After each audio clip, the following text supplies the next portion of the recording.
किसी गांव में एक चरवाहा रहता था। वह लालची स्वभाव का था। हमेशा यही सोचता रहता था कि किस प्रकार वह गांव में सबसे अमीर हो जाए। उसके पास कुछ बकरियां और उसके बच्चे थे जो उसकी जीविका के साधन थे। एक बार वह गांव से दूर जंगल के पास पहाड़ी पर अपनी बकरियों को चराने ले गया। अच्छी घास ढूंढने के चक्कर में आज वो एक नए रास्ते पर निकल पड़ा। अभी वह कुछ ही दूर आगे बढ़ा था कि तभी अचानक तेज बारिश होने लगी और तूफानी हवाएं चलने लगी। तूफान से बचने के लिए चरवाहा कोई सुरक्षित स्थान ढूंढने लगा। उसे कुछ ऊंचाई पर एक गुफा दिखाई दी। चरवाहा बकरियों को वही बांध उस जगह का जायजा लेने पहुंचा तो उसकी आंखें फटी की फटी रह गई। वहां बहुत सारी जंगली भेड़ें मौजूद थी।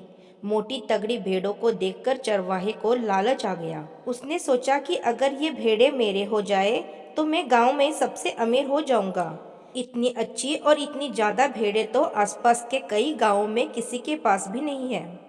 उसने मन ही मन सोचा कि मौका अच्छा है, मैं कुछ ही देर में इन्हें बहला फुसलाकर अपना बना लूंगा, फिर इन्हें साथ लेकर गांव चला जाऊंगा। यही सोचते हुए वह वापस नीचे उतरा। बारिश में भीगती अपनी दुबली पतली कमजोर बकरियों को देखकर उसने सोचा कि अब जब मेरे पास इतनी सारी हट्टी खट्टी भेड़ें हैं तो मुझे इन बकरियों की क्या जरूरत। उसने फौरन बकरियों को खोल दिया और बारिश में भीगने की परवाह किए बगैर कुछ रस्सियों की मदद से घास का एक बड़ा गट्ठर तैयार कर दिया। गट्ठर लेकर वह एक बार फिर गुफा में पहुंचा और काफी देर तक उन भेड़ों को अपने हाथ से हरी हरी घास खिलाता रहा। जब तूफान थम गया तो वह बाहर निकला। उसने देखा कि उसकी सारी बकरियां उस स्थान से कहीं और जा चुकी थी।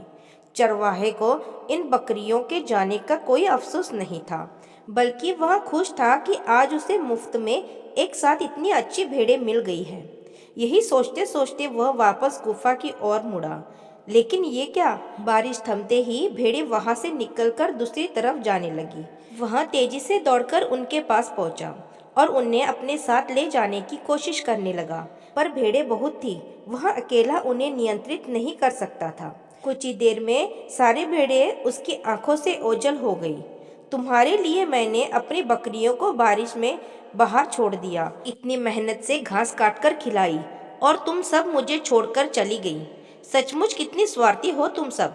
चरवाहा बदहवास होकर वहीं बैठ गया। गुस्सा शांत होने पर उसे समझ आ गया कि दरअसल स्वार्थी वो भेड़ें नहीं बल्कि वो खुद है, जिसने भेड़ों की लालच में आकर अपनी बकरियां भी खो दी। मित्रों, जो व्यक्ति स्वार्थ और लोभ में फंसकर अपनों का साथ छोड़ता है उसका कोई अपना नहीं बनता और अंत में उसे पछताना ही पड़ता है। तो दोस्तों, आपको ये कहानी अच्छी लगी हो तो मेरे चैनल को सब्सक्राइब करना ना भूलिएगा। धन्यवाद।